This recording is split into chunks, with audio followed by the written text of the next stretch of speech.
Each life we incarnate into has a divine purpose. For the majority of people on this planet, their purpose has eluded them.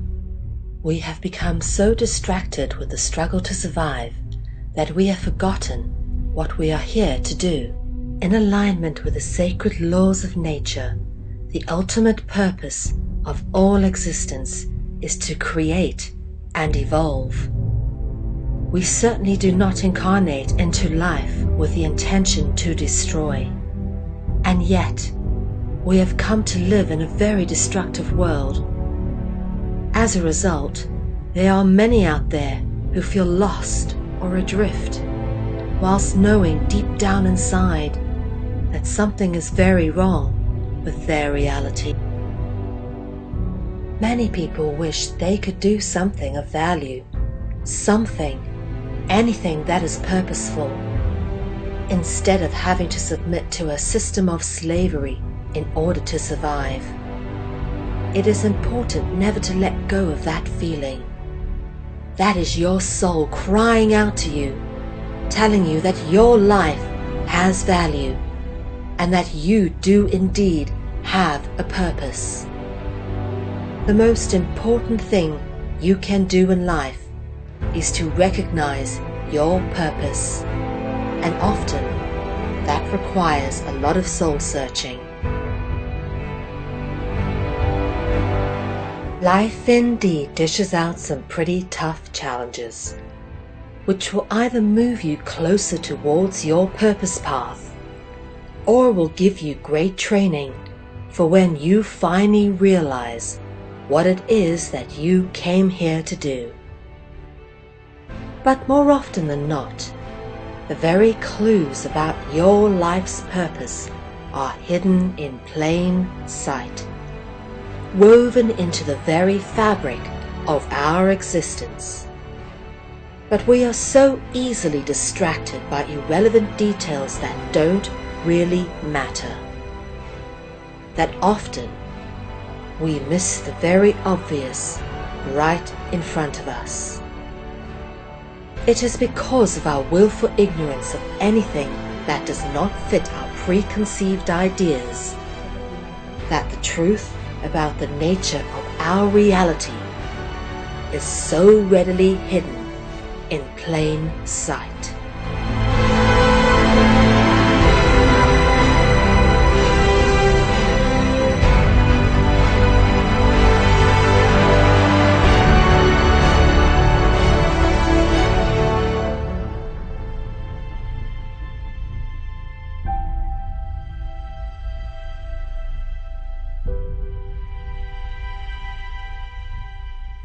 This is a very deep and personal journey, which has come to be expressed in many aspects throughout my life.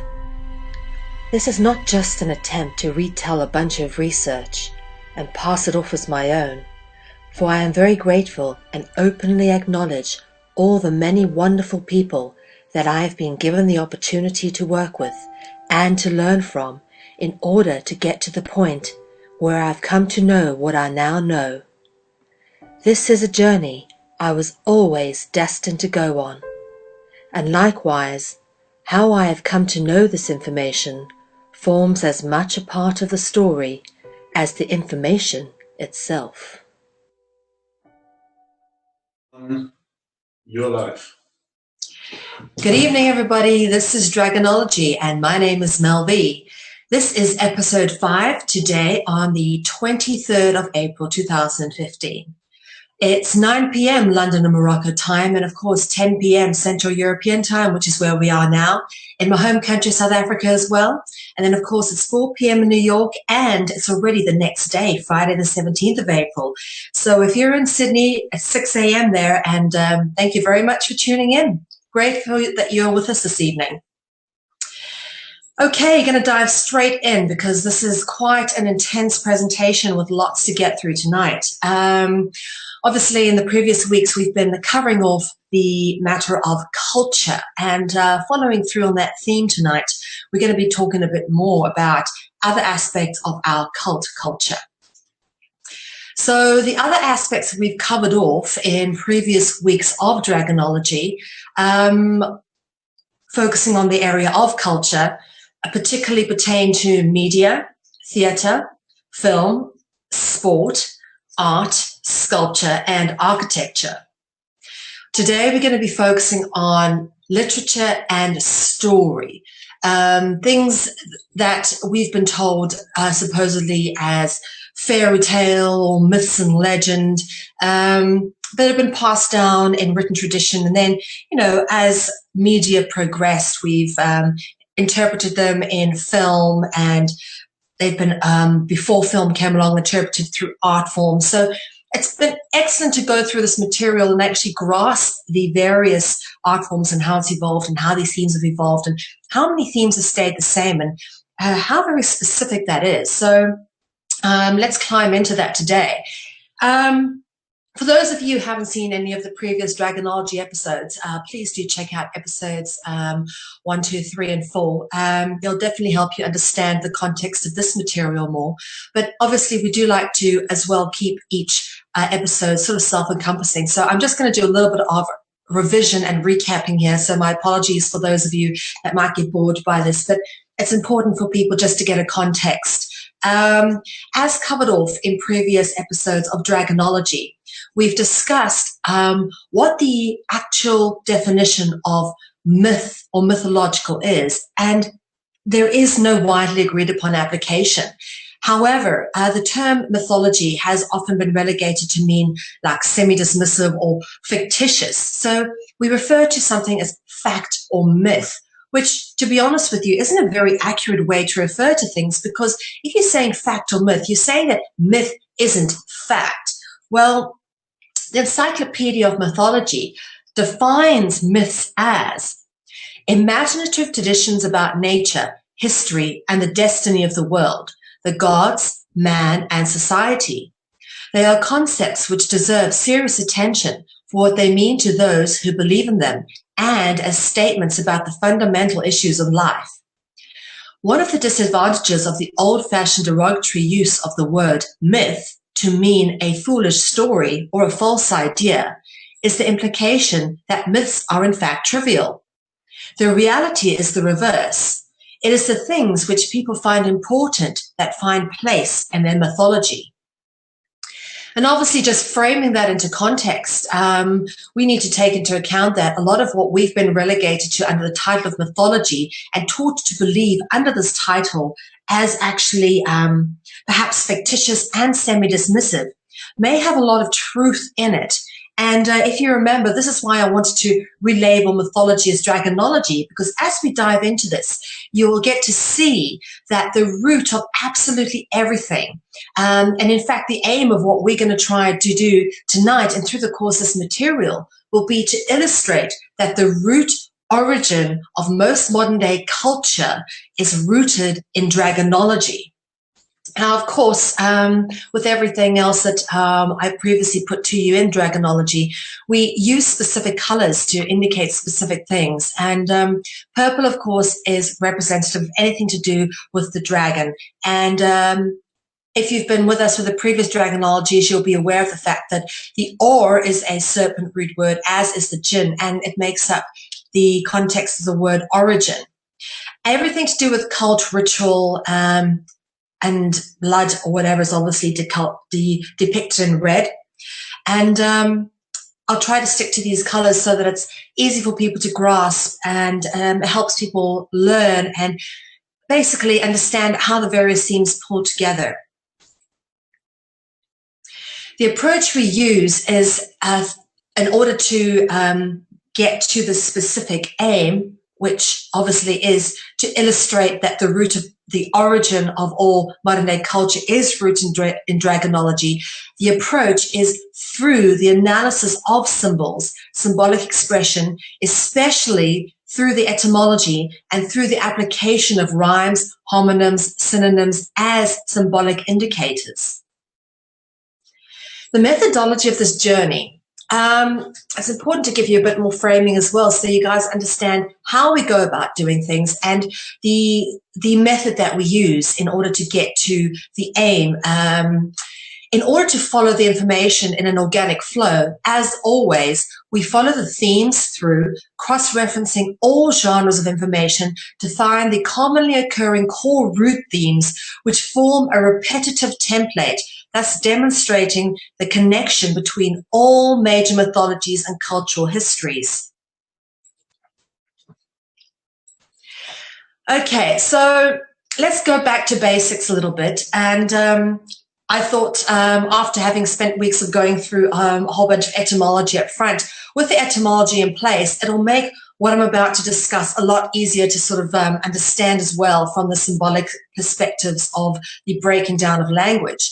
But there's other symbolic indicators which we need to be aware of, which reference the dragon, and they've often been reinterpreted and played out in different symbolic ways throughout history. And what we need to do is tie them all together and look at what these things actually mean. As we said, the core root theme. First off, serpents. One of the most prevalent symbols and reoccurring creatures throughout sculpture, art, history, and in fact, one of the oldest ritual worship sites, which is over 70,000 years old, which is my home country of South Africa, actually also has a giant serpent carved in stone inside this ritual worship site, which is in the Toledo Hills in Botswana. And there's nothing around these hills. It's like nothing around a foot. And then all of a sudden you've got these hills, and then you've got this serpent ritual worship site, which is said to be the oldest in the world. And that is because symbols of the serpent are the most prevalent symbolic expression there is. And in fact, they're just the symbolic expression of the dragon, because dragons are the creatures that have the most serpent-like representation in their physical form. So what we're looking at tonight is a lot of physical form representations, and to understand how these things have been sort of reinterpreted through various artistic representations and through various understandings. You know, as people go through history, so we reinterpret things through various labels and various perspectives, and render things as such in our creative capacities. Okay, the sun and the moon is one of the most inextricably linked symbols with the dragon. In fact, I would say, I'd go further on to say the sun, moon, and stars. And in fact, many stars are just supposedly faraway suns. But you also have the Draco constellation, which obviously is a constellation of stars which make up the Draco constellation. But stars, suns, moons, the heavens generally, clouds, as we spoke about through etymology, all the things, those sort of things that sit quite far above us, are inextricably linked with the dragon through the symbolic expression. And in fact, the sun and the moon start off really where we're going to end up, which is demonstrating the ubiquitous duality of light and dark. And of course, you find the sun and moon turns up in a lot of alchemical depictions, which also have dragons. Some of the things to look at here, and I love this depiction because I think there's so much going on here, which we'll go and cover off tonight. So let me, obviously, we've got the sun over here, the moon, and then you've got this orb that you always find that the Virgin Mary or Jesus or a dragon normally standing on an orb, or a solar disk, which is often winged, and we'll get into that again tonight. The wings are often on the other side, so a lot of that symbolism going on here. But also what we've got here is supposedly a moon, sun. We've got a cross here, but notice the wings not only over here where there would be like a pinnish light, but kind of on their head or behind the ears as well, and also on the feet. And that's something we'll talk about again as well tonight. And obviously the word python written here, referring to the serpent, although this creature is pretty sort of, zoomorphic in a way, a lot of different animals kind of going in here. But the long serpent-like tail obviously wrapping around various representations here. And take a note of this picture because it'll become more obvious as we go through how many symbolic representations of the dragon are encoded into this alchemical depiction. Okay, as just discussed, the disc, which normally has wings on either side, which you can see here, I'll give a clearer picture just now, but what we're actually referring to here is the uraeus, which is a pair of rearing cobras, which normally flanks either side of a solar disc. Two different representations here, quite clear. And also, the solar discs, if they don't have the serpents, normally will always have the wings. So the winged sun disk, very, very prevalent in Egyptian art.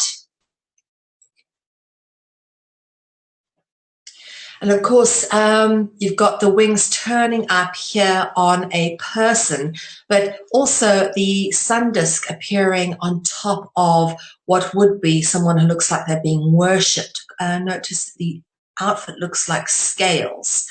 Okay, but also it's interesting to notice, if you've been watching the last few Dragonologies, we've been talking a little bit about what Egyptian hieroglyphics mean.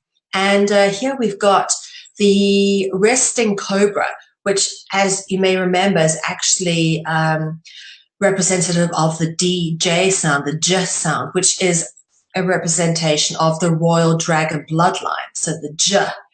And as you can see, these are on either side, and you've got them turning up quite a bit throughout here. So whatever this is depicting, it's talking about these, obviously, worship of the royals or whatever is going on. But again, the wings on the person is interesting because that's a theme we carry through a lot with tonight, and we discuss that in great length and detail. It comes up a lot. Egyptian dragons, pretty prevalent throughout Egyptian archaeology, sculpture, and what remains of their artwork. And this is, for example, a gold serpent with wings with a human head. But often the pharaohs often wore them on their headdresses as well. They had the uraeus on their headdress, the rearing cobra on the front there. Now, the winged humans often come up sometimes with other animal features too. The zoomorphic, as we've spoken about, countenance is just a symbolic masking of the dragon, but the fact that you've got the mixture of human with wings, like the angel, for example, this one has a horse head, but notice a very Arabic, Middle Eastern symbology there, because that for me is Islamic symbology. And here we've got a sphinx, okay, and that's obviously a depiction of Oedipus and the sphinx, but it's a human bust and wings. And then, of course, the angels, which for most people would be the most common depiction of this sort of human form with the wings. Now, this is Byzantine art, about 2,000 years old, but this is Roman art here. Interesting to notice, you'll always find somewhere a serpent turning up. And we spoke a lot about the ball, the orb, and in ball sport and stuff last week, Jesus in the Last Da Vinci carrying an orb. This comes up a lot, the carrying of the orb. Now, also notice the obelisk. We spoke about the obelisk and how obelisk is similar to basilisk, which means king of serpents. Very, very interesting, considering this is actually supposed to depict the angel carrying the king and queen to heaven. All right, and what you've got is an obelisk, which depicts the king of serpents, so referencing royalty. Notice all the symbology and the themes going on as well. And of course, a very common depiction of an angel, in white, glowing wings, halo around it, and of course, doves. And we spoke about what doves, Kaluba, and the root of that tying into dragons, and that doves are often symbolic of the dragon. Angel, the word angel comes from the Latin word angui or anguiem, which simply means dragon. And you can actually put that into Google Translate for yourself and see. Put anguiem into Google Translate and the English comes back as dragon. And this is where most words with the A-N-G beginning actually originate from. So, for example, Anglo, which was what became England, also the Anjuvian dynasty, all refers to the same thing. And we go on to talk about the Anjuvian dynasty a little bit later on. But basically, this is how the word originated.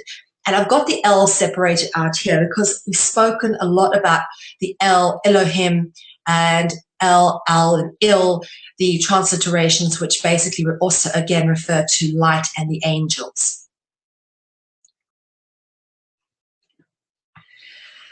So wings are symbols of the dragon, and they turn up quite commonly in various symbolic depictions, which we've already talked about in various dragonology lectures. But let's have a look at this. The caduceus, which obviously is the, beg your pardon, is the symbol of the modern day medical industry and has these spiraling serpents. Remember, spiral comes from the word spiro, which also means dragon.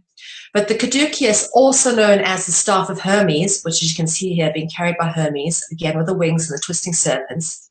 Hermes is often depicted with the wings on his head and wings on his feet, or winged sandals, or is referred to as being serpentipedus, which means dragon-footed.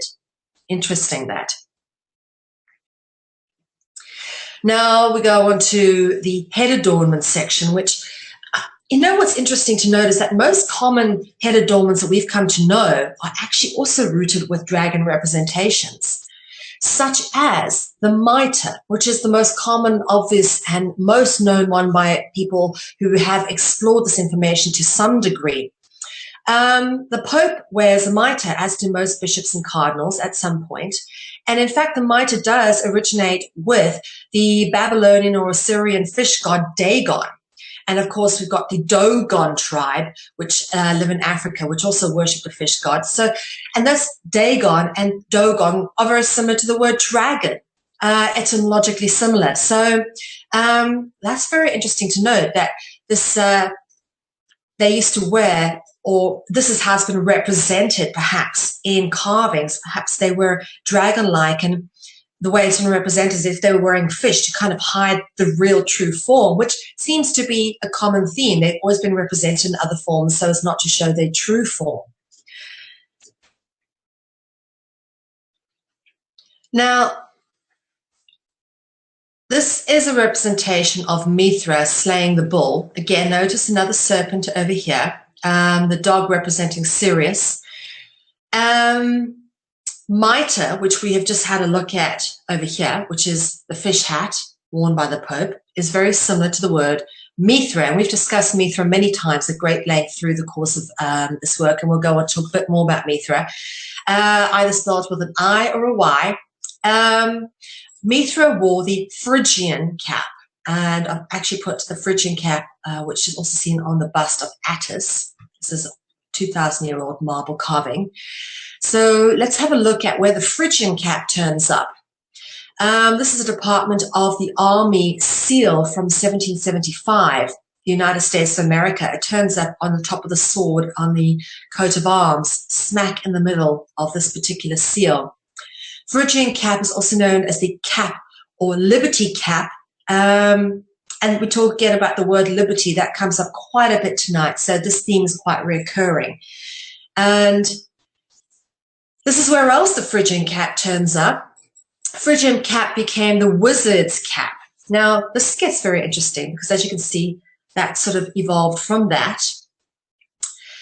The Lord of the Rings, which comes up again and again through the course of dragonology, one of the main characters known as Gandalf was also referenced commonly as Mithrandir, okay? As in, this is Mithra, all right? Mithra, all right? So Mithrandir is a reference to Mithra. He is a priest of Mithra and wore the Phrygian cap. Phrygian cap evolved into the hat worn by the Christmas icon Santa. So this became Santa's hat. And Santa is etymologically cognizant with saint and Satan. They come from the same group of words because they reference the same principle. They've just evolved as different languages have evolved.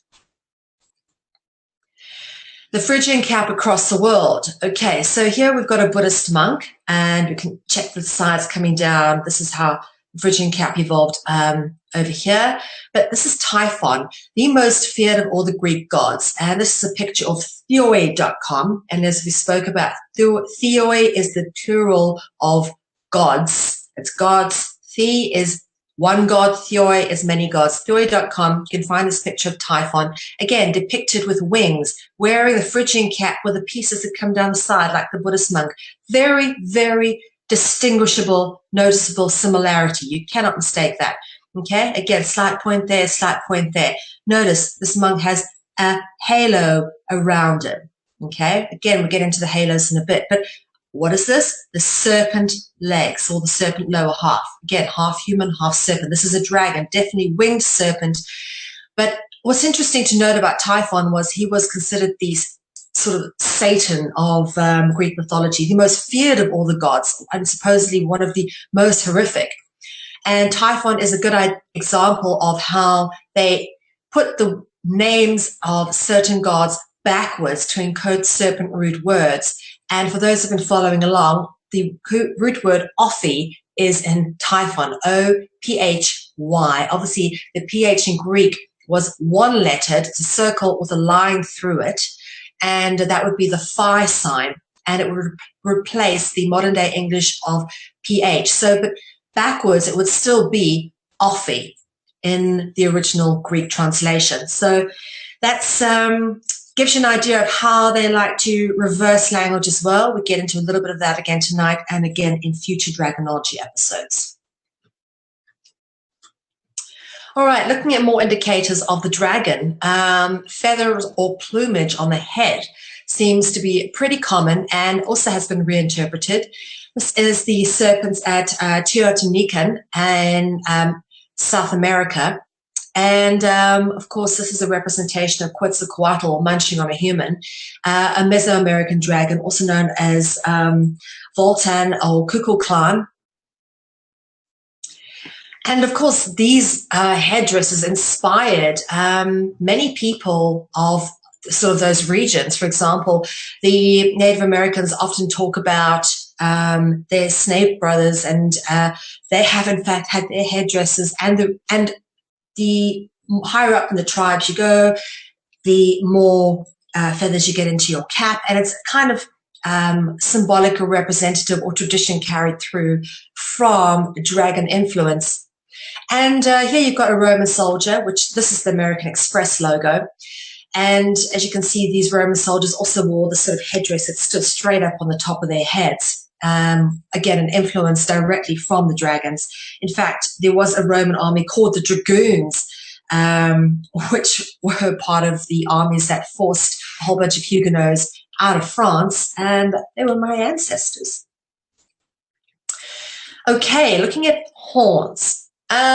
This is obviously a deadpan, easy giveaway one. Everybody kind of gets this one. You think of Satan or Lucifer, you kind of think of someone with horns.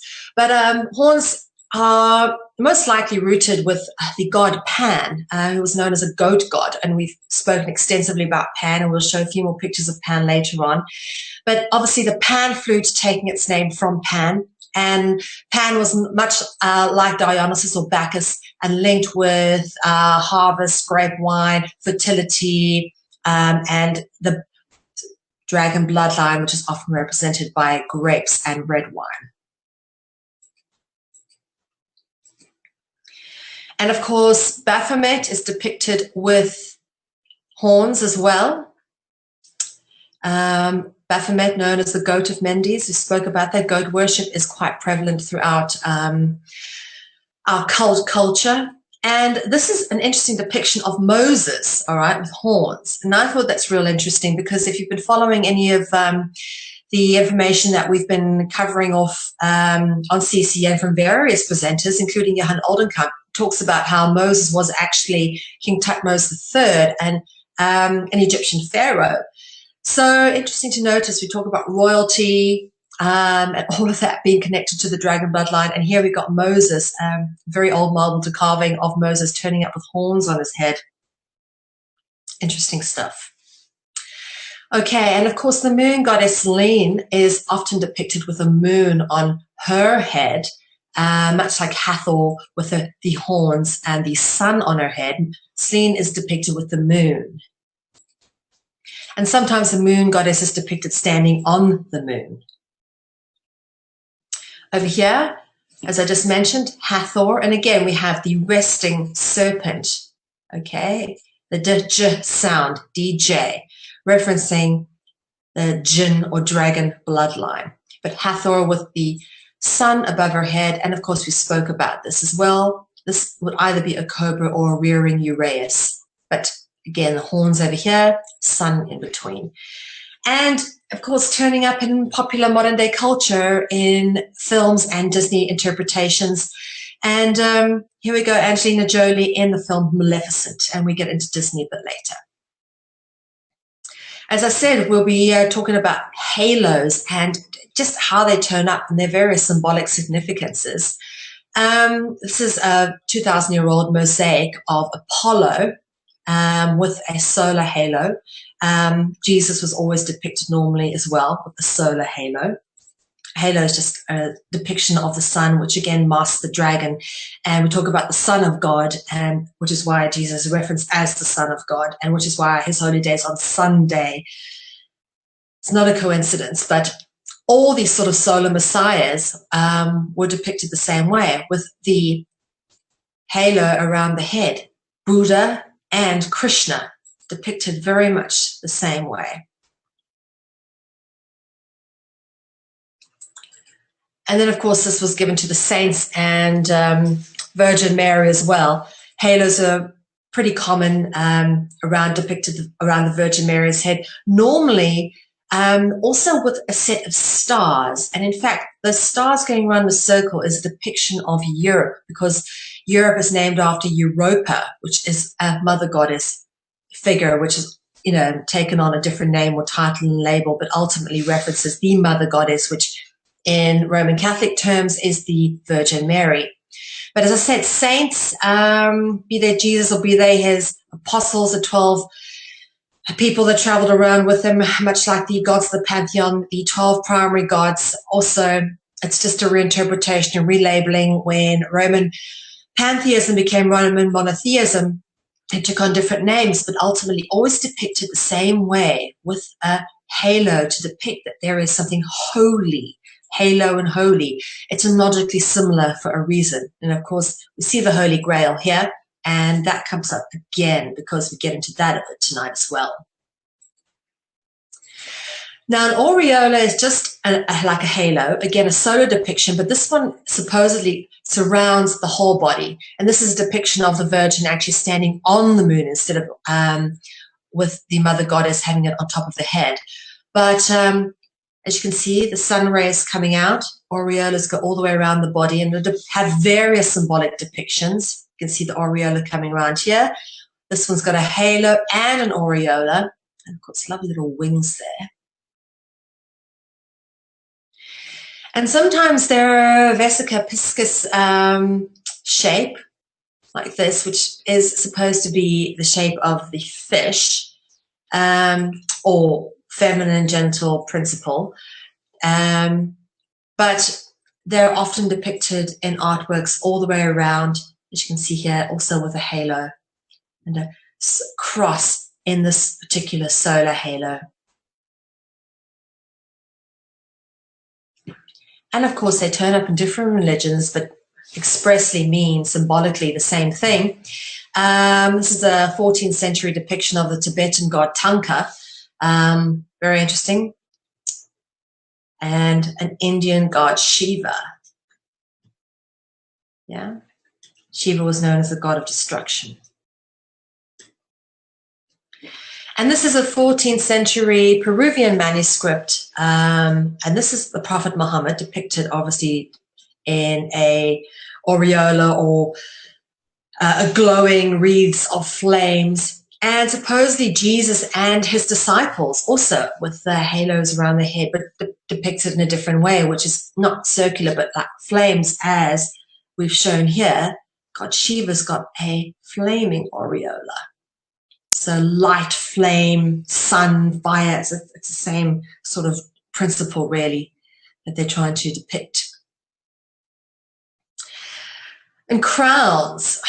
Crowns, which are worn by rulers and monarchs and those sort of people, also are just another depiction of halos. It's a more 3D depiction of this halo or crown or aureola principle, which crowns have these spikes because they're meant to represent the sun, which is what the halos are. They sort of sun halos representing as we said, sun symbolism represents the dragon.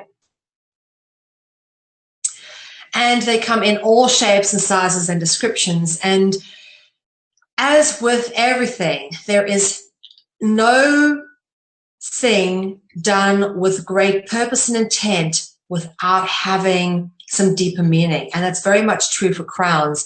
And all of them are representative of something different and belong to different ranks and different orders and all sorts. And every shape and description you can imagine there is, but all with very specific purposes. And this thing of crowns has been going on for a long time.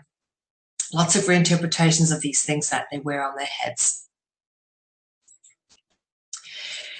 And again,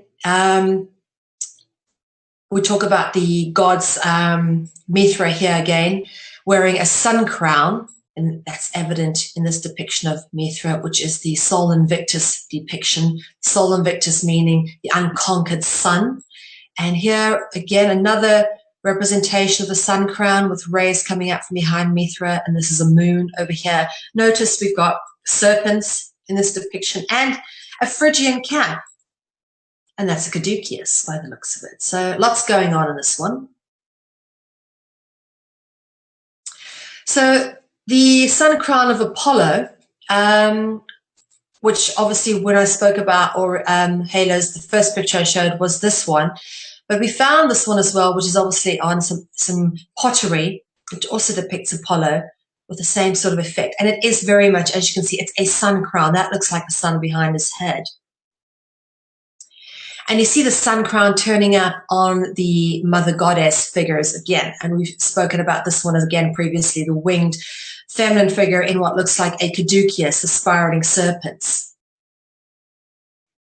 The sun crown turns up on the Statue of Liberty. And again, Liberty for the second time coming up tonight, and will come up again a third time as we press through this information. But it turns up on the Statue of Liberty, the sun crown.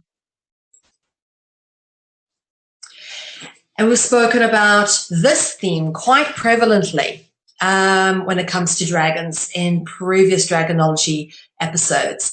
And that is the concept of theophania or theophany.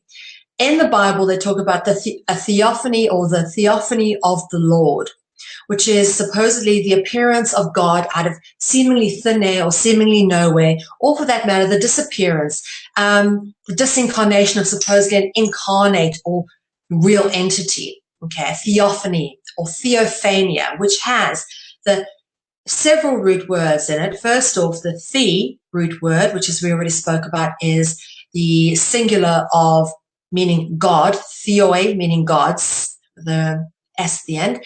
And phain is the root word which stems from Phanes, the god Phanes, which is just another interpretation of Mithra, and also forms the root of phantom. Now, phantoms have this quality too, to kind of supposedly appear and disappear. Also, we've been told over time through how they've been interpreted in various bits of literature. This is how we've learned ghosts operate and spirits to appear and disappear. And then we get to learn that the words appear and disappear actually have serpent root words in them. Okay, and we get a little bit more into this as we do a bit of revision from last week. For those who haven't seen last week's episode, this will make a lot more sense to you. But you'll see the same things come back up over and over again. So the theme I want to point out here again, that's very prevalent with dragons, is the appearance and disappearance of these entities. And of course, then the ability to shapeshift, to metamorphose from one shape into another, supposedly from human into dragon and then from dragon into human. And this is, so commonly depicted. Sometimes they're halfway between shapes, depicting this particular ability to actually change shape. And here we've got one over here with wings. But what's interesting to notice in the word metamorphosis, which expressly describes the process of changing shape, is the serpent root word orth. And therianthropy, which obviously again has the root word the, and also refers to the process of changing shape. So this is the Greek, therianthropy, and this would be the Latin, metamorphosis, referring to the same process, again, with interesting root words embedded into them, which references what they were intentioned for initially, was to refer to this process of shape-shifting by the dragons. That's how these words evolved. That's where they came from. This is the root origins of these words. So getting into words, now that we are actually starting to break them down, let's actually take a look a bit more at what the word etymology actually means, because that is what we're doing when we start looking at the root etymology of these words. The word etymology is taken from the Greek word etymos, which actually means true, actual, or real. And I thought this is rather interesting to include is we talk about etymos meaning truth or that which is true. Here is a depiction of truth holding a serpent. This is actually done in bronze, and it's located at the Library of Congress, Thomas Jefferson Building, Washington, D.C. Now, in previous Dragonology episodes, you may remember we showed you the goddess Sophia situated outside the library in the ruins of Ephesus. Okay, library. We get into that again. Liber, as in liberty, obviously library. We'll get there next. Okay, just to recap a bit on some of the root words, so that before we carry on, in case anybody's a bit lost, you guys sort of have them down, you glock them, you've conscientized them, you understand them, and you know where we're going with this. As we've already discussed, the orf and or is one of the most commonly used dragon or serpent root words, okay? And then the ophi, O-P-H-I, as we spoke about, and the vowel sounds obviously transliterate to the E and the PH. So I've got a spelling error there. And then we spoke about the kolu, kolo, kulu, kula, kala, kali, ala root, which goes into pala, para, pure, pear, and then pear like the fruit, or appear, disappear. Peer as in to look inquisitively, to spy, which would be the root of spiral.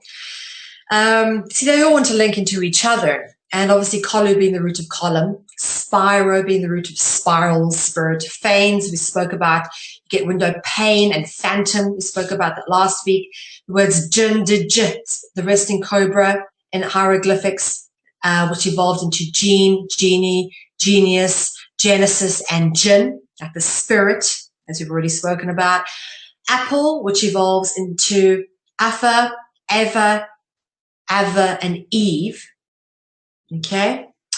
El, Il, and El, 3 different languages, Arabic, Latin, and Hebrew, and of course referencing the Elohim or the biblical angels. And basileus, basilisk, obelisk. These words obviously etymologically very similar to each other. And basilisk and obelisk very similar to each other. Basilisk, as we've already said, meaning the king, and basilisk is being the king of serpents, and then the obelisk representing a serpent. So having revised last week's words, I'm going to take you through some of what we're going to be going through this week. Having covered off some of the more visual symbols, we now go into some of the literal allegory. These are the words that are commonly associated with literature, as we spoke about. So now we're talking about literature, fable, story, legends. Okay, so we covered off already in previous weeks some of the etymology in these, but we'll recap just to draw it into context. Some of the words we're going to cover off the meanings of and to understand why they're important and how they're rooted to the dragon, again, which makes us realize that everything about our entire culture, considering that almost everything about story, fable, tale, how it was recorded is linked to the dragon. So rite, word, story, history, mythology, mystery, fairy tale, fable, fantasy, lecture, legend, literature, enlighten, and library. All right, right. The word right is derived from the root word rit, which is present in Ifrit, which is an Arabic classification of dragon. Now, this is when you Google Ifrit, one of the pictures that come up, and again, always notice the serpents, okay, twisting in the tree. You've got them twisting around this guy's leg here. This is it, an Ifrit, supposedly. And they were said to be able to be spirit-like or be physical and actually interact with humans. So this ability to incarnate into a physical form and then disappear, again, we're not just talking about a spirit or a ghost or an intangible entity. They're very much, as demonstrated here, tactile and tangible, able to interact with people. Okay, so this is what an Ifrit was. Again, that's where the root word comes from. Rit, root is present in rite and ritual. Serpentine and dragon etymology. Okay, again, the or, orf, and ophi root word, as we've spoken about these ones already. And the or is present in word, story, and history. And history simply means his story, his version of events, someone's story, not necessarily the truth. In fact, I think the word history should be relegated to the association of being semi-dismissive rather than the word mythology. So myth or mythology originates with Mithra. Some people have said that myth originates with the Greek word mythos, but mythos simply means story, which brings us back to here. Okay, so everything goes round in circles. And of course, Mithra always depicted the same serpents, okay, in this Mithra depiction, Phrygian cap here. And you can see Mithra's got a lion's face, lion also always a symbol of the sun. Wings in this particular one, a serpent around the body over here. Again, serpent twisting around the body here. Always the same symbols. Mystery. The word mystery originating with the Latin word mysterium, meaning secret rite or worship, text or doctrine. Fairy tales and fables. Fairy tale and fable have a common root origin from the word fae, which in turn finds its origins with Fanes. Now remember who Fanes was. We'll get into Fanes in a second. Fanes is the root of phantom, fantastic, fantasy, fable, fae, and fairy. And this is Fanes depicted in the cosmic egg, not unlike Mithra. How I'm always able to tell Fanes and Mithra apart is Fanes normally has his animal protrusions on his body. Mithra doesn't. Again, we've got the wings coming out of the cosmic egg and the serpent twisting around the body. All the same symbols. Same one here. This is a drawing as opposed to a marble carving. Again, notice the symbols of the zodiac all around. All right, fairies. All of us loved fairies when we were little girls, and I always used to run around with wings on my back, pretending to be a fairy. Little did I know exactly what I was supposedly interpreting or mimicking. Fae and fairies. One of the most famous Fae is someone called Morgan the Fae, who turns up in Arthurian legends, and we spoke about how the AR is transliterated from the OR last week. And of course, Morgan has the OR root in it, and Fae comes from Fanes. And Morgan is etymologically similar to Gorgon, all right? And this is Gorgon, which is, again, depicted with wings. This is on some ancient Greek pottery, an old crater from, I think, the 2nd century BC. But here you've got snakes on the head. You can see that over here, this Gorgon depiction, not unlike the Ifrit with its teeth. And here we go, a Gorgon temple. This is the apex of the Gorgon temple with a snake twisting, spiraling belts, snakes coming out from either side of his head, and snakes coming out of the head here, Gorgon depictions. This is an old mosaic as well. These are all from ancient Greece and ancient Rome from that period. And then, of course, the most famous Gorgon would be Medusa, and often, as well as we've already spoken about, much like Hermes, it's got the wings behind the head. As per the Versace logo, you can see it, the wings over here, and the snakes twisting around under the chin over there. That's what these would be. These would be the snakes. And as I said, that's most certainly is the Versace logo, is the Gorgon Medusa's head. Okay, serpentine etymological correspondence. We spoke a bit about the word parable in previous dragonology, and para comes from obviously the root stem pala, para, pio. Now, we've spoken about what fey means. And what's interesting to note is this fey means the same thing as para. And when you put the bill onto the back of para bill and fey bill, you end up with exactly the same definition, because the first piece actually refers to the same thing, which is the dragon. So a fable is defined as a short tale to teach a moral lesson. Well, what's a parable? Defined as a short allegorical tale to teach a truth or a moral lesson. Got that specifically out of the same dictionary. So they basically mean the exact same thing, even though the first sort of like etymon, or the first syllables are actually, or the first part of the word is actually written differently. They refer to the same thing because they come from roots via different languages referencing the dragon.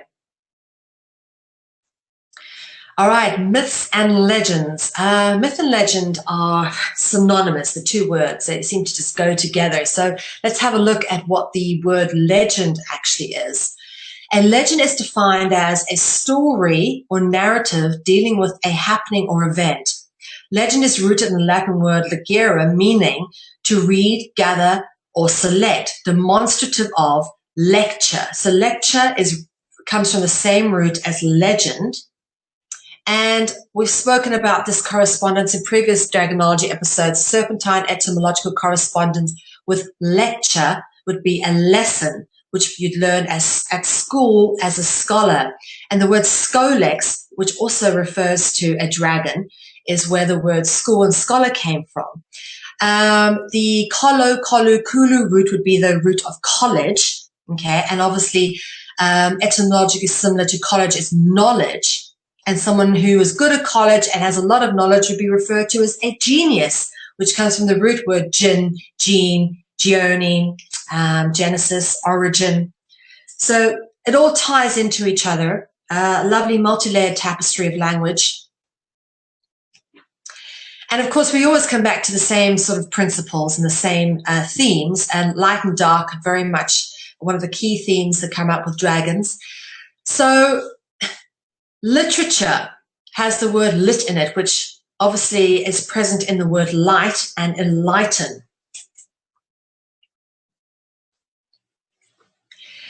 And we spoke a bit about word reversing. So light, lit, light. Now, if you actually take the IL of light and lit, which is the root of lit and light, and illuminate would be to light, but you're swapping it around. You're putting it to the IL instead of the LI. Again, Illuminati, same thing would happen. And of course, that immediately brings you to the root word lu, which brings you to Lucifer, Luxfer, light bringer. It all ties into each other. And of course, the LI brings you to library. The word library comes from the Latin word liber, meaning free, supposedly. But as we know, black is white and white is black. Dark is light and light is dark. Everything is twisted on its head and everything is upside down in this world, and we are taught exactly the opposite of what we're meant to believe. We're taught concepts and definitions that actually in effect mean something else for almost absolutely everything in existence. And this is very much demonstrated in the themes as we cover them off, how dark and light are tied into these themes. Now, one of my favorite people to deal with in the context of dragon mythology is the character Melusine. And I've spoken plenty about Melusine. I've done little documentaries on Melusine. And a really interesting part of history is to have a look at the Melusine story. Often known as Melusina, Melusine with an E at the end, Melusine or Melusig. Basically, the Lusignan castle in France, named after Melusine, which she supposedly was able to build with her magical gifts. But yes, before we get into the stories, actually look at the etymological root of Melusine. As discussed last week, Mel, being the root of my own name, means dark. And we talk about melanoma, which is a dark-colored skin cancer, melanosis, which means the process of going dark. To caramelize the sugar means to make it dark, or you caramelize the onions. It's the darkening process. It's the caramel, that means darkening. Okay, so Mel means dark, and Lucina, like Lucifer, as we've already seen here, Lucifer simply means light bringer. And that's where the root of Lucina comes in, light. Melusine is dark and light, literally. And in heraldic depictions of Melusine that we've been able to find of her, normally depicted with one wing dark and one wing light. Now, here's another few interesting things about Melusine we have to notice is, of course, wearing a crown, which we've spoken about tonight, having a long tail like a serpent or fish-like countenance, like one of the fish gods. And, of course, here's a little serpent also with a crown on its head sitting on a cup, most likely the Holy Grail, because the Grail turns up again and again and again in various stories throughout mythology and quite literally references the dragon bloodline, because red wine was reference of blood and serpent on a cup filled with blood references the dragon bloodline. And that's what Melusine was, dragon bloodline, as we can see from all the symbols that surround her. This is an old painting of Melusine, which was an absolute treasure to find. You can see how cracked it is. But again, here is Melusine being depicted with the sort of fish or serpent-like tails. Melusine is often depicted holding a tail in each hand. In this particular one, she's got a crown on. Here's some more carvings of Melusine. This is a sculpture. And, of course, Melusine turns up in the Starbucks coffee logo, the Starbucks Dragon Queen, as I call her. Now, the story of Melusine is very, very interesting, actually, and I'll spend a bit of time quickly recapping it so it's in context for everybody. Melusine was actually one of three. There were three different Melusines, according to history. And I'm not sure exactly which one came where or how the story chronologically went, but the story was Melusine was born as one of three triplets to a woman called Presine, who apparently married the king of Scotland, King Elenus, and he was this king of Elba, or Albany at the time, which I think became Glasgow. And we'll get into that a little bit later as well. Glasgow is interesting. But basically, Melusine was one of three sisters, and she married a king. And so it's said that she had a special condition that had to be met as part of her marriage, and that was that she be left alone in her bathing chamber once a week so that she could bathe, and no one was allowed to enter. And supposedly this is where she'd go from human into a dragon form, was in her bathtub. So this happened once every 7 days, and rumors spread about Melusine, and her partner, the prince or the count of Anjou, I think he was at the time, was actually encouraged to have a little look in, and he saw that she was not completely human. I can imagine his surprise. And this is, in fact, a real story. But if you do your genealogical research, that you'll find that there were 3 different Queen Melusines, and one of them the story actually does apply to. It's not a fairy tale. It's been relegated to sort of, as we say, semi-dismissive, the things you tell your children when they go to bed. Melusine was born to Queen Pressine. Melusine's sisters were known as Melior, again, same root as Melusine, Melior and Palatine. Notice the Pala as in palace, and that's an interesting root. Again, we've covered that off in previous dragonologies. Palatine, Pala is a serpent root, like royalty live in palaces, okay? All 3 sisters were said to live at Avalon, and we'll get into Avalon because Avalon just turns up again and again. All said to live at Avalon for some time. Now, Palatine was also known as Plantina. So the name Palatine turned to Plantina. And Plantina gave the name to the house of Plantagenet. You know, it seems like a funny name, Plantagenet. Well, it came from Plantina. The house of Plantagenet was seeded by Plantina, and in fact, Plantagenet can be literally translated to Plantina's genetics. Look at the second part of Plantagenet. Quite literally is the first part of genetics, the word genetics, okay? That means Plantina's genetics. That's what Plantagenet means, Plantina's genes. Those descended from Plantina, or Palatine, the sister of Melusine. And a little bit about the house of Plantagenet, who were initially of French descent, originating from the house of Anjou. Again, the J can be transliterated into a G. So the Ange is actually the root of angel. As we spoke about earlier, the house of Anjou and angel. There's a reason why England is called England, because it originates from the word Anglo. And Anglo actually, I believe, came from Anjou. And it happened when this happened, which was when the French descendants originating from Anjou ended up holding the English thrones from 1154 to 1485. That's how England became named England. And in fact, if you, the English language comes from the fact that we call England England and we speak English. But if you look at what the word English is in Dutch, it's Engels. And what is the Dutch word for angel? It's engel. It's the same word. English is the language of the angels. Very much evidenced by the fact that the kings came from the Angevin dynasty. So the Angevin dynasty held the English throne from 1154 to 1485, starting with King Henry II and ending with the death of King Richard III. From 1144, 2 successive counts won control over the vast assembly of lands that became known as the Angevin Empire. The first of these counts, namely Geoffrey, became Duke of Normandy in 1144.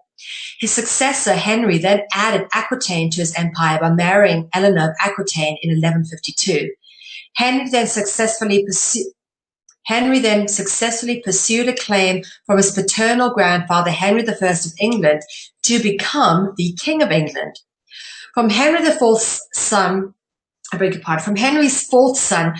John, the dynasty produced a long line, which is 14 English kings. The name Plantagenet, which historians use for the entire dynasty, dates from the 15th century and comes from the 12th century nickname of Geoffrey, who took the name Palatine or Plantina as signs of the dragon and genetics, the royal dragon genetics, for obviously those who could decipher it.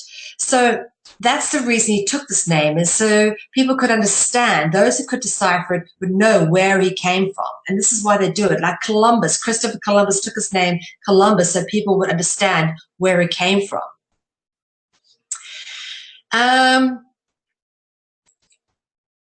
Spoke about this already. This is the Queen Melusine secret discovered. And this is obviously when the Count Anjou discovered Melusine is half dragon. And this is a 14th century depiction of this particular scene, which is very interesting. It ended up in a child's book. This is actually from a storybook that you read to kids when they went to bed, supposedly. Very interesting depiction of Queen Melusine there with little wings on her in a bathtub. And supposedly her husband looking through the hole at her. And apparently when he found her, she turned into a fully formed dragon and flew away. That over here is sort of another depiction of her with her children, supposedly. Here's some more depictions of Melusine. This was actually a manuscript that's in a museum in Munich. You'll notice how depicted with a long serpent-like tail. Always the same themes that come up over and over again. And of course, we talked about the condition Melusine gave her partner, that he obviously couldn't see her while she was bathing. And there often is a hard and fatal condition to any pairing of dragon and human, or mortal and fae. And again, the story of Melusine has been reinterpreted in the modern day to a film called Splash, which is just a reinterpretation of the Melusine story, starring Daryl Hannah and Tom Hanks. Came out in 1984, and basically, again, plays out the same theme, which you'll find coming up in so many stories, and we'll take you through some of them. But this hard condition of the pairing of dragon and human, or mermaid and human, and mermaids are dragons. They're not two different creatures, and we'll cover that off next week when I go into creatures of mythology. They're referencing the same creature. They're not two different creatures. So there's a hard and fatal condition normally to the pairing of dragon and humans. And this is illustrated in The Lord of the Rings, where Arwen, who is supposedly fae, fairy, elven, okay, is paired with Aragorn, who is human. And she must choose a mortal life in order to be with him. Again, there's often a hard and fatal choice that has to be made for any pairing of mortal and fae, or dragon and human. And this comes up quite a lot. It's a very common theme. One of the hard and fatal conditions often that's being hidden is, in fact, this is real stuff. Imagine you're a human and suddenly you had to be paired with a dragon, and you didn't know this thing is a dragon, and you had to, be sexual intimate with them. I mean, that's a pretty hard condition. And this is very much often described as rape if you're forced to be sexual with something that you perhaps don't want to. And the theme of rape comes up again and again in artworks, again referring to this hard and fatal condition to any pairing of mortal and fae. This is Giulio Romano's painting from 1450, and depicts Jupiter raping Olympia, or Semele. As we've already spoke about, Semele was the moon goddess. And you can know this is Jupiter because what you've got over here was Zeus. Zeus was the Greek version of what then became relabeled as Jupiter under the Romans because of the eagle and the thunderbolts. But again, notice these serpent-like legs. This is beautifully done, by the way, a lovely piece of artwork. But this is effectively a scene of a dragon raping a human, referring again to the theme of this hard and fatal pairing, which comes up again and again. And let's go through a couple of them. Paul Peter Rubens, a highly initiated artist. We spoke about artists last week, and I actually should have covered him off too, because to tell you what, this guy's definitely knew a few things. This is a depiction of the rape of Diana and the nymphs. And you can see these animals are fawns, look like Pan with the horns and the goat's legs, chasing after and grabbing these naked women, which are nymphs. And Diana was a moon goddess as well. But all these fawns grabbing this woman and sort of, it's called Rape of Diana. That's what this painting is actually called. And of course, we've covered this off in nearly every dragonology, but it does keep coming back, is this picture of, or this carving of Pan having sex with a goat. This doesn't look consensual, by the way. This goat's got his sort of hoof up there, pushing away kind of thing. And this is a very common depiction as well. We spoke about the goddess Europa, who is often depicted like the Virgin Mary with a halo of stars around her head. And this is the Rape of Europa, which is, if you go Google it, one of the most painted pictures by the masters. Can't believe how often this picture has, or this theme, the Rape of Europa, has been repainted by artists. Clearly they really like painting about the Rape of Europa. Interesting to notice these little beautiful dragon fishy type beings, which are pretty groovy. And again, the little winged angels. Now, cherubs, cupids, putti, any of these little beings, little angel, cheruby type things are all representations of the dragon. But what's particularly disturbing about this one is this is the Rape of Europa.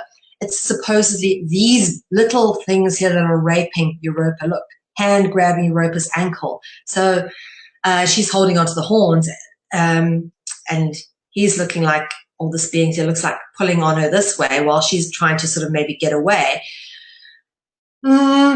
Yeah, very uncomfortable that it looks like little children trying to do this. Again, there's a lot of twistage here, a lot of allegory towards pedophilic themes, perhaps. And we will get a bit more into that when I cover off cults and rituals in a bit more detail in another dragonology.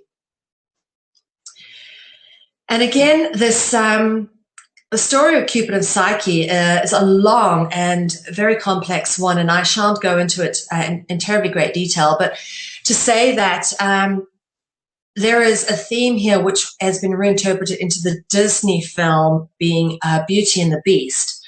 But basically, Cupid falls in love with a girl called Psyche, and he takes her, she goes to live in his palace, but doesn't know what he looks like. He doesn't show his full countenance to her. But Cupid's dad hears from the oracle that Psyche's married a dragon, and basically he impregnates her without her even knowing what this Cupid looks like. It's all very allegorical. And when she goes up to his castle, she's served a dinner that is served by itself, and there's a singing lyra which sings itself, and it's all very similar to the themes of the Beauty and the Beast, where the beast hid his appearance for a while, and then notice the horns, same themes. And of course you had the singing cutlery and the dinner which served itself, the tea which served itself. Very similar themes. Beauty and the Beast is just another version of the Cupid and Psyche story. Now, Cinderella. All right, now I've got to have a sip for this because, my word, we spoke about this last week. We got into the whole theme of what glass means. Now, arts and crafts, a lot of what has been given to us in our culture, modern day culture, glass making has been passed on to us by the dragons. And Cinderella and the glass slipper is allegorical of this, okay? So bear with me here because this goes on quite a little bit of a ride. Why is Cinderella so big? And why have this particular focus on this? Why do we need to bring a reference to the glass slipper? It is because Cinderella's castle is the central focus of Disney. Okay, I've been to Disneyland in Orlando, Florida, and it is, little girls dream this castle. Absolutely amazing. It's truly magnificent, especially when the fireworks go off behind it. But it also, this castle forms the central focus of the Walt Disney Pictures logo. Okay, Cinderella's castle. So why is Cinderella's castle so important?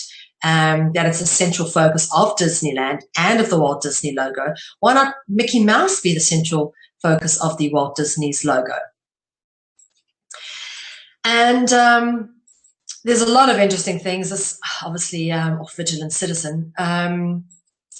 If you start to look at the sacred geometry of the castle and how it's been laid out, there's a lot of interesting things to notice, and it's actually aligned with some of the stars in the sky. I won't get it too much into this because I'm not terribly sure how accurate it is. However, to say that Disney has a lot to account for with regards to how it has completely messed children up.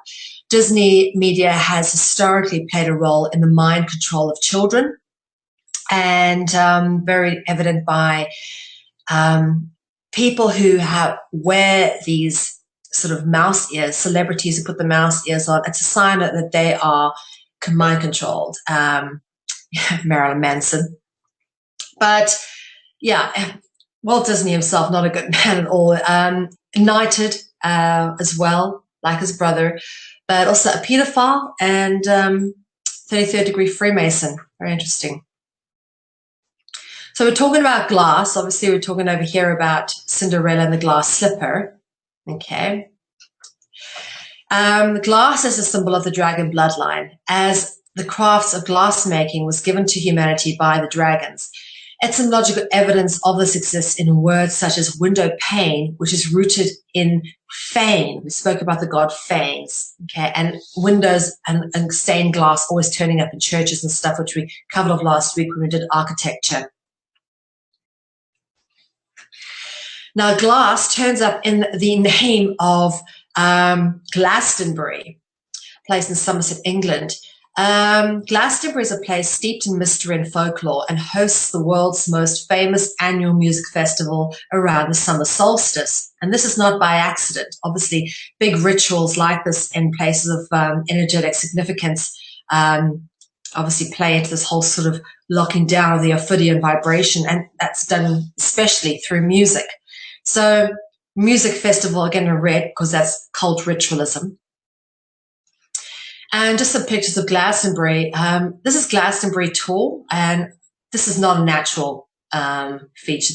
No one's actually quite sure how this has been made, but it is believed that at one stage this was all built up to be a massive, massive sort of castle, and this is kind of all that remains of it. And the whole area around it was flooded. The Somerset levels were drained in about the 13th century, I think it was, or 12th century. But basically, Glastonbury was once completely surrounded by marshlands and water. It was, in fact, an isle. And this is Glastonbury Abbey, and the grave of King Arthur was supposedly found at the site of Arthur's tomb. In the year 1191, the bodies of King Arthur and his queen were said to have been found on the south side of the Lady Chapel. On the 19th of April, 1278, the remains were removed in the presence of King Edward I and the Queen Eleanor. And it was moved to a black marble tomb on this site. This tomb survived until the dissolution of the abbey in 1539. You can see it's all in ruins. But apparently, this was found buried in the tomb, which was a tree trunk tomb, a leaden plate in the form of a cross, which is found in the King Arthur's grave at Glastonbury. And the inscription was in Latin, and basically the translation reads, "Here lies interred in the Isle of Avalon the renowned King Arthur." So we know King Arthur founded Glastonbury Abbey, indicated that the area that was once Glastonbury is in fact what was once Avalon. So Avalon did exist, okay? And according to Arthurian legends, even before he was found at Glastonbury, it was known that he died at Avalon, because that's where Morgan Le Fay lived. And Morgan Le Fay and her sisters looked after Arthur. And Morgan Le Fay was said to be a bloodline relative of Arthur. We've spoke about who Morgan Le Fay is. That looked after Arthur till his death, after he was fatally wounded at the Battle of Camlan. Okay, so Glastonbury is said to be Avalon, based on the fact that the remains of King Arthur were found buried in the grounds of Glastonbury Abbey. Arthur's full name is Arthur Pendragon, interestingly enough. Arthur Pendragon, named after his father, Uther Pendragon, and obviously Pendragon means head dragon. Now, the story of King Arthur was that he pulled a sword from a stone and became king. No one else could pull the sword out of the stone, but Arthur could. So Arthur became king after he pulled the sword from the stone. The sword became famous and became known as Excalibur. And of course, it has the Kali, Kalo, Kalu, Kulu, Kula, Kali root in it. and is associated with the rightful claim to the throne of Britain. Okay, so that's interesting. So referring to, again, Kali root comes from the Kolo, Kolu, Kula, Kala, Kulu root, which is prevalent in Columbus, Columbia, Column, Dracula, colony.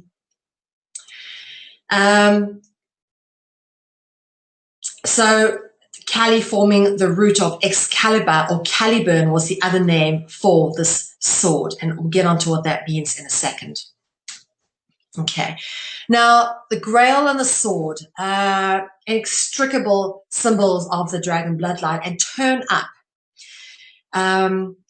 in so many different legends and stories of history.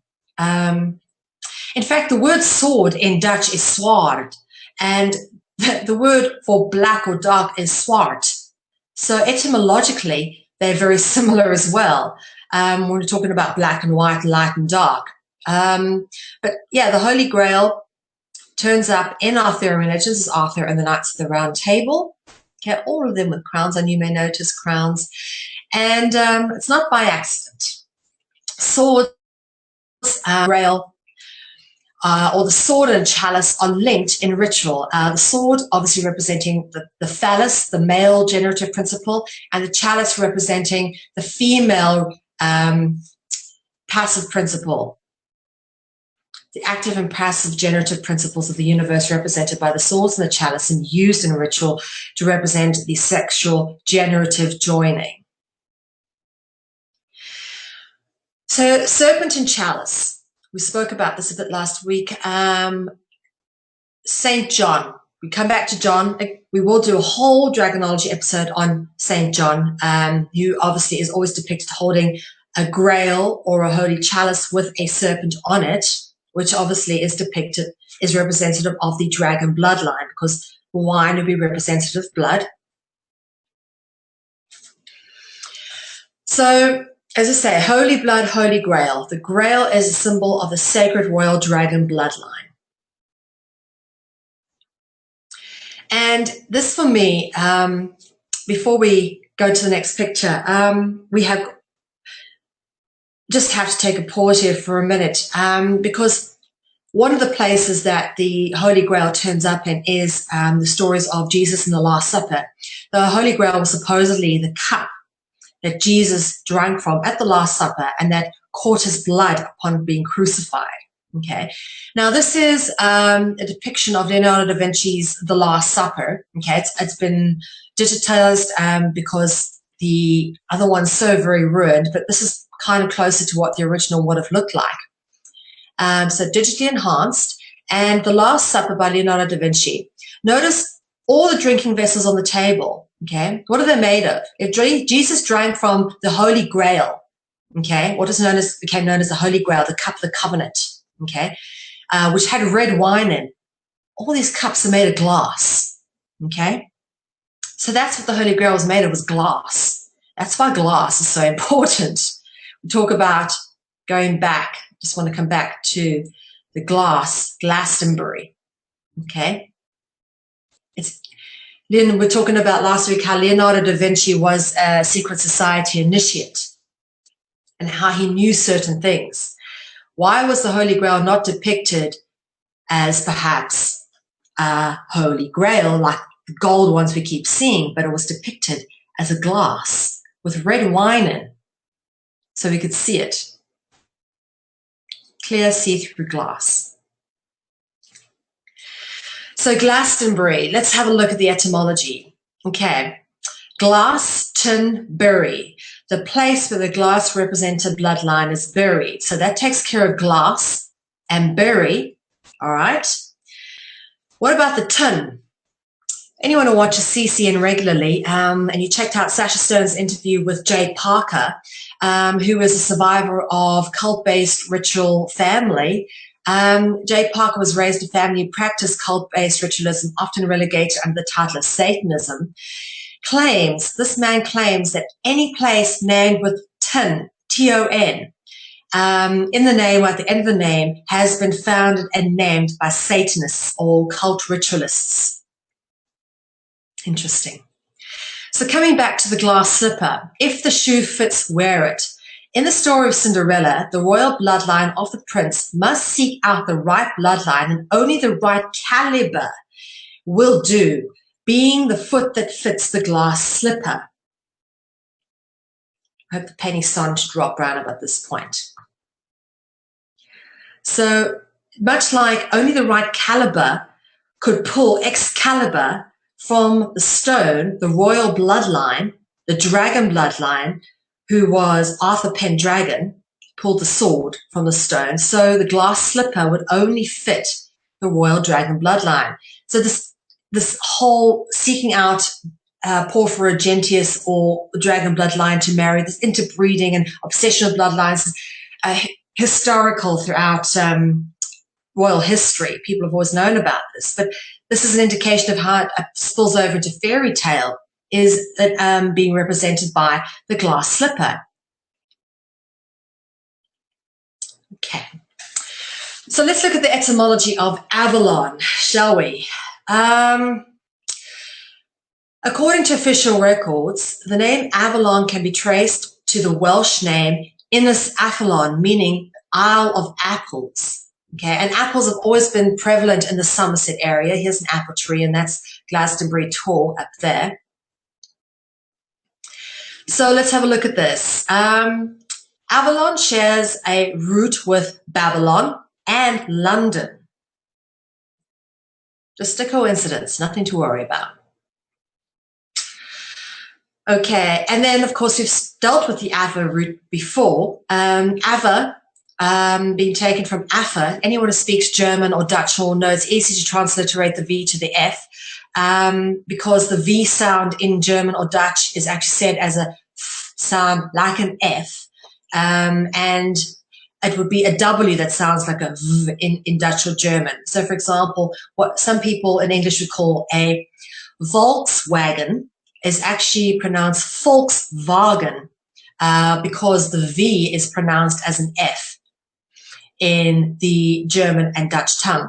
So Ava actually transliterates from Affe, which means viper, okay? And it's not hard to transliterate Ava from the A and the E. Obviously, the vowel sounds easily transliterate from each other, as we've seen historically through the course of this work. And of course, again, transliterating into Eve. Apples and Eve, familiar much? Again, we keep coming back to this theme of creation, the origins, the genesis. Yeah, not by coincidence. So you've got apples and Eve coming up again, linked together. Interesting. And of course, Lucifer comes in, the light bringer. We've already been there this evening. Let's see where this ends up. The English word Avalon, the Welsh version of Avalon is Ynys Afallon. Well, it's said that Avalon comes from the Welsh version, Ynys Afallon. But Afallon, take a look at that. They're actually a fallen. If you talk about a fallen, you talk about a fallen angel. Talk about a fallen angel, you talk about Lucifer, don't you? Lucifer, the light bringer. Now, supposedly Lucifer is relegated to being bad, but was the light bringer. So again, this black is white and white is black. Light and dark kind of play a contrasting and contradicting role. And we'll get a bit more into that when we go into cult ritualism in some of our next episodes. But you've got to understand, just to finish this off, that one of the biggest and most important themes to understand about the dragons is the universal duality. Dragons are often depicted surrounding a yin and yang, or the yin and yang symbol is often a representation of the dragon, okay, representing the duality of light and dark, black and white, yin and yang, male and female, the active and passive generative principles of the universe, known as the positive and negative, or the good and evil, otherwise known as God and the devil. And we deal with that, of course, in next week's episode of Dragonology, which is episode 6, which deals with gods, creatures, and beasts of myths and legend. And episode 6 will be airing on the 30th of April, 2015, 9 p.m. London time. So, guys, please do join us. And if anyone is interested in getting the Dragonology, the Encyclopedia of Dragons published, sponsorship is required for this project. Feel free to go over to consciousconsumernetwork.tv, click on the big red heart and donate to us to help get this project off the ground. And of course, sponsor and support free and independent media. That's what we are. And of course, it's been great to be with you again for another episode of Dragonology. I thank you for your time and attention. My name is Melvi, and I'll see you guys next week.